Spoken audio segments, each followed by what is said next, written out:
اب سوال یہ ہے، یہ جو جانور گزرے ہیں، گائے، جاموس یعنی بھینس یا بھینسا، اونٹ اور بکری، دمبا وغیرہ، تو ان میں کتنے آدمی شریک ہو سکتے ہیں؟ اس سوال کا جواب یہ ہے، بکری، بکرا، دمبا، دمبی، یہ جو چھوٹا جانور ہے، یہ صرف ایک ہی کی طرف سے ادا اس کی قربانی ہوگی۔ اب اس کی مثال میں آپ کے سامنے بیان کرتا ہوں، وہ یہ ہے، دو بھائی تھے یا دو دوست تھے، انہوں نے ایک بکرا خریدا۔ کیا ہم ایسا کرتے ہیں، قربانی کے ایام ہے، ایک بکرا خرید لیتے ہیں۔ اب بکرا خرید کر کیا کیا، آدھے پیسے ایک نے ڈالے اور آدھے پیسے دوسرے نے ڈالے۔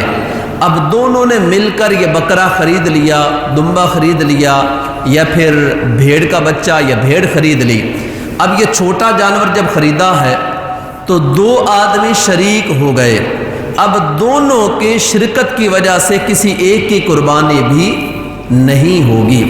اگر اس طرح کی صورت کرنا چاہے، بعض اوقات بھائیوں کے اندر بہت اتفاق ہوتا ہے، ایک ہی گھر کے اندر رہتے ہیں، اچھی بات ہے، اتفاق یہ بہت بڑی نعمت ہے۔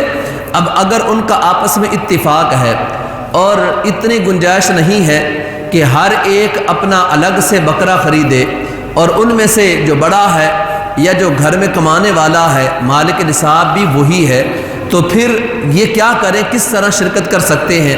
اس کی صورت یہ بنے گی کہ جو قربانی کے اگر ایک ہی بکرا لینا چاہتے ہیں اور دو بھائیوں نے پیسے ملائے ہیں، تو جو غیر مالک نصاب ہوگا، جس پر قربانی واجب نہیں ہے، وہ اپنے دوسرے بھائی کو اپنے پیسوں کا مالک بنا دے گا، اپنے دوسرے بھائی کو پیسوں کا مالک بنا دے گا۔ وہ اس کے پیسے اور اپنے پیسے جب اس کی ملک میں آ جائیں گے، اب ملکیت ایک ہو جائے گی، تو پھر بکرا بھی وہ اپنی ایک ہی، یا بھیڑ کا بچہ بھی، کوئی چھوٹا جانور بھی ایک ہی خریدے جس کی ملکیت میں ہوں گے، تو اب یہ قربانی درست ہو جائے گی۔ لیکن اگر اس کو تقسیم کر لیا، دو کے اندر، تین کے اندر، تو کسی ایک کی قربانی بھی نہیں ہوگی۔ یہ چھوٹے جانور کا مسئلہ ہے۔ اب اس کے ساتھ ساتھ ایک مسئلہ یہ بھی ہے، بعض اوقات ایک ہی جانور لا کر سب گھر والوں کی طرف سے قربان کر دیا جاتا ہے۔ گھر کے اندر افراد ہیں، 8 ہیں، 9 ہیں، جانور ایک لائے، کسی ایک کی نیت نہیں کی، ایسی جانور کو لا کر قربان کر دیا، تو اب کسی ایک کی قربانی بھی نہیں ہوگی۔ اب چھوٹے جانور میں اس کی مثال یہ بنے گی، ایک بکرا لے کے آئے کہ یہ ہمارے گھر کی قربانی ہے جی، اب ہمارے گھر کی قربانی ہے، اس عید کے دن اس کی حلق پر چھری چلائی اور قربان کر دیا۔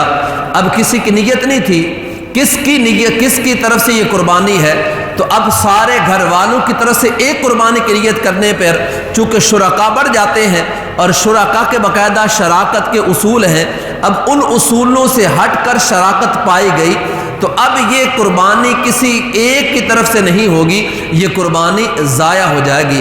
تو جو گھر کے افراد ہوتے ہیں، گھر کے اندر جو قربانی کرنا چاہتے ہیں، وہ یہ کیا کریں کہ جو بھی آپ اگر بکرا لاتے ہیں تو کسی گھر کے ایک فرد کو خاص کرنا ہوگا، اس کی نیت کرنا ضروری ہے۔ اگر بغیر نیت کے قربانی کر دیں گے تو آپ کی قربانی ضائع ہو سکتی ہے۔